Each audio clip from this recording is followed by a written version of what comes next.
Welcome back to my channel Rahul pharmacy. दोस्तों आज की वीडियो में हम बात करेंगे टीएलसी इन्फेक्शन के बारे में। टीएलसी बढ़ने से क्या होता है, टीएलसी बढ़ने पे कौन कौन दवा इस्तेमाल करना चाहिए, टीएलसी के लक्षण क्या हैं, टीएलसी को कैसे कम करें, टीएलसी को कम करने के लिए कौन कौन से टेस्ट करवाना चाहिए, टीएलसी को कम करने के लिए कौन कौन सी दवा का इस्तेमाल करना चाहिए। तो दोस्तों चलिए वीडियो की शुरुआत करते हैं। हम लोग बात करते हैं डिटेल्स में। दोस्तों आपसे रिक्वेस्ट है कि आप लोग इस वीडियो को लास्ट तक देखना, वीडियो बहुत छोटी है। और हाँ, चैनल को सब्सक्राइब जरूर करना, प्लीज़ चैनल को सब्सक्राइब करना और अपने दोस्तों को शेयर करना। मुझसे अगर आपको बात करना है तो मेरा नंबर डिस्क्रिप्शन में, मुझसे आप बात भी कर सकते हो। चलिए दोस्तों वीडियो की शुरुआत करते हैं, बात करते हैं हम डिटेल्स में टीएलसी के बारे में। सबसे पहले हम बात करेंगे टीएलसी हमारा होता क्या है। टीएलसी हमारा एक पार्ट है, हमारे बॉडी में रहता है, हमारे बॉडी में पाया जाता है। टीएलसी की फुल फॉर्म होता है टोटल ल्यूकोसाइट काउंट होता है। ये हमारे ब्लड में पाया जाता है। ये हमारे शरीर में बीमारियों से लड़ने की क्षमता को रोकता है, बढ़ाता है। और इसकी जो नॉर्मल रेंज होती है वो 4000 से लेकर के 11000 इसकी नॉर्मल रेंज होती है टीएलसी की। तो जैसे कि मैंने बताया था, full form total leucocyte count होता है और रेंज इसकी नॉर्मल 4000 से लेकर के 11000 होती है। और कभी भी किसी कंडीशन में ये टीएलसी बढ़ सकती है। किसी भी व्यक्ति को 0 मंथ से लेकर के 100 ईयर्स तक मैन को ये टीएलसी बढ़ सकती है। तो टीएलसी बढ़ने पे बहुत दिक्कतें होती हैं। अब हम बात करते हैं टीएलसी कैसे बढ़ती है।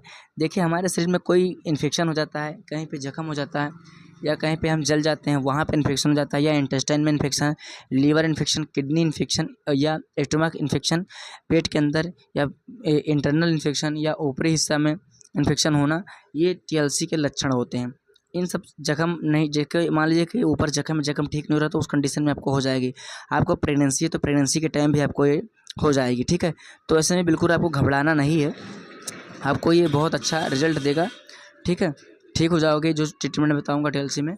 तो इसकी सारी चीज़ें हो गई। अब बात करते हैं टीएलसी बढ़ने पे क्या क्या दिक्कत हो। टीएलसी बढ़ने पे आपको सीने में दर्द होगी, सीने में तो बहुत अधिक दर्द होती है, सांस लेने में दिक्कत होगी और आपको तेज़ बुखार आएगा, तेज़ फीवर आएगा। आपको दवा खाने के बाद में ना तो दर्द आराम होगा और ना आपका फीवर आराम होगा। ये होती है टीएलसी की पावर। जब टीएलसी बढ़ती है तो इसके बहुत प्रॉब्लम्स होते हैं पेशेंट को, ठीक है। तो इसके बढ़ने पर आपको बहुत दिक्कतें होगी। अब इसको कैसे पता करें कि बढ़ी है घटी है, तो इसको पता करने के लिए आपको एक टेस्ट करवाना होता है जिसका नाम है सीबीसी विडाल। ये सीबीसी विडाल सैंपल आपको 2 ml कलेक्शन सेंटर पे जाकर के देना होता है पैथोलॉजी में, और आपका पैथोलॉजी से 1 घंटे के बाद रिपोर्ट आपको मिल जाएगी आसानी तरीके से। तो आप इस्तेमाल कर सकते हो और अपने डॉक्टर को दिखा सकते हो या मुझे व्हाट्सएप पे सेंड कर सकते हो। रिपोर्ट सीबीसी मिलने के बाद में उसमें देखा जाएगा कि आपका डब्ल्यूबीसी कितना है, एमसीएच कितना है, एमसीबी कितना है, एमसीआर कितना है, प्लेटलेट काउंट कितना है, एचबी कितना है, डब्ल्यूबीसी कितना है। अगर ये टीएलसी बड़ी निकलती तो कुछ दवाइयाँ हम लोग चलाते हैं तो 100% इसके रिजल्ट मिल जाते हैं। जैसे कि दवा का है सेफाकैंड 500 mg, मैनकाइंड कंपनी के द्वारा बनाई हुई टेबलेट है सेफाकैंड 500। सिफोरेक्जिम इसका कॉम्बिनेशन होता है और ये 500 की होती है, 500 mg मिलीग्राम की होती है। इसको सुबह शाम खाना खाने के बाद देते हैं एडल्ट लोगों में। वहीं पर हम इसके साथ में देते हैं पेंटॉप या लेवोसल्प्राइड टेबलेट, सुबह शाम देते हैं बीडी।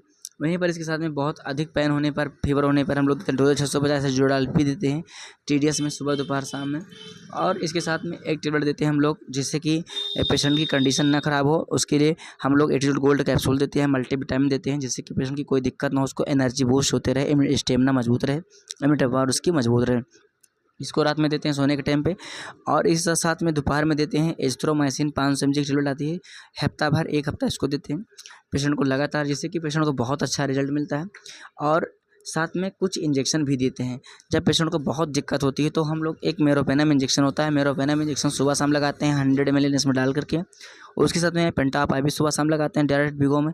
उसके साथ इमिकासिन 500 डायरेक्ट लगाते हैं बीगो में। ये सब चीज़ें हम पेशेंट को देते हैं तो पेशेंट को बहुत अच्छे तरीके से आराम मिल जाता है। तो दोस्तों आई होप यू कि आपको वीडियो समझ में आया। मैंने इसके लक्षण बता दिए, बढ़ने के कारण बता दिए और ट्रीटमेंट बता दिया, टेस्ट बता दिया, उपचार बता दिया। तो आई होप यू दोस्तों, उम्मीद करते हैं वीडियो समझ में आया। अगर समझ में तो लाइक करना, कमेंट करना। मिलते हैं नेक्स्ट वीडियो। जय हिंद, वंदे मातरम।